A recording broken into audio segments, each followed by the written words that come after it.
Hello, welcome back to the newsroom here at France 24.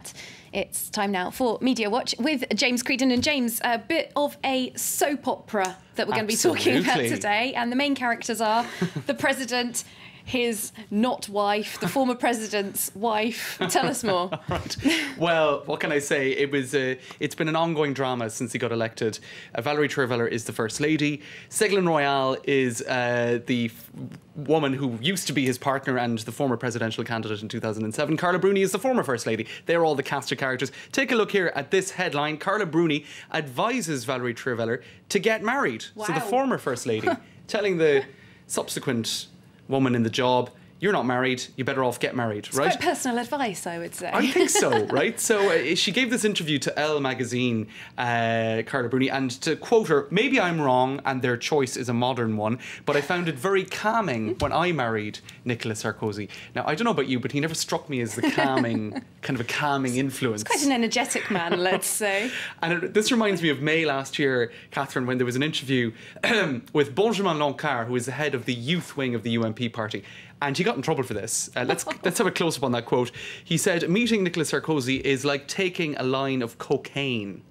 In other words, he's a very stimulating guy, but of course it wasn't appreciated because that might not be the best way to put it. No, it's not a good image. President, cocaine, lines, etc., etc.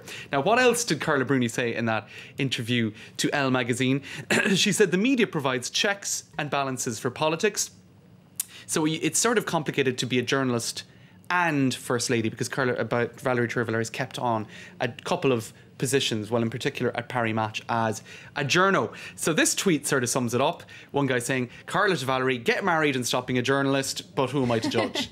Because also Carla Bruni said, maybe she doesn't want my advice, maybe they are being modern. In any case, some criticism for that interview for sure. A strategy by Sarkozy and Carla Bruni to stay in the limelight, perhaps? Some people are suggesting. That is being mentioned in Nouvel Observateur.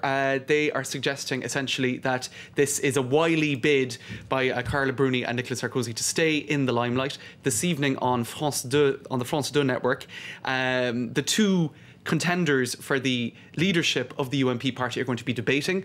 Nicolas Sarkozy would hope perhaps to come back into politics at some point in the future, so this is a way of remaining relevant. She also said in that interview, I'm still flabbergasted that the French deprived themselves of Nicolas Sarkozy, his energy, his vision, his courage, his humanity, of a man with such intelligence and drive. That's a lot of compliments in one sentence. Okay, you can't doubt her loyalty anyway, so that's nice. She loves her man.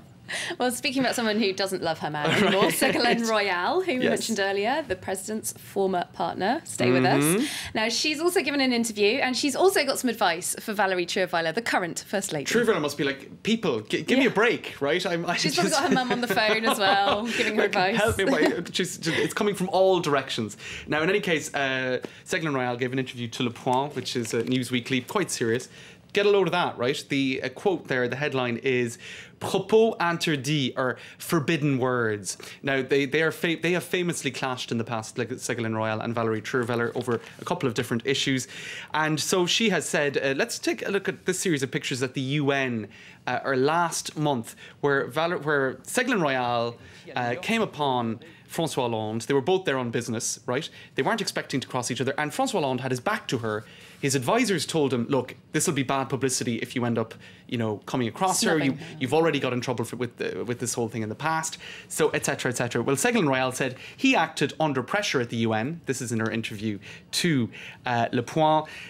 He's under pressure from his entourage. She is putting pressure on his entourage. So it's another little dig at Valérie Trierweiler. You've got to wonder what François Hollande thinks about all of this, really, haven't you? He sounds a bit henpecked. He's probably, shaking his head. So that was all to do with the UN visits there. Also at the UN more recently, on a lighter note, Ban Ki-moon dancing. That's right. Something we all want to see. Now, if we saw François Hollande doing a little about turn and doing his version of a dance, let's take a look at Ban Ki-moon dancing at the UN. So this is with Psy, the South Korean guy who's had 530 million hits on YouTube. So he's teaching him his dance. Let's take a look at this dance. It's had 530 million hits on YouTube. Oppan Gangnam Style. Gangnam Style. Oppan Gangnam Style.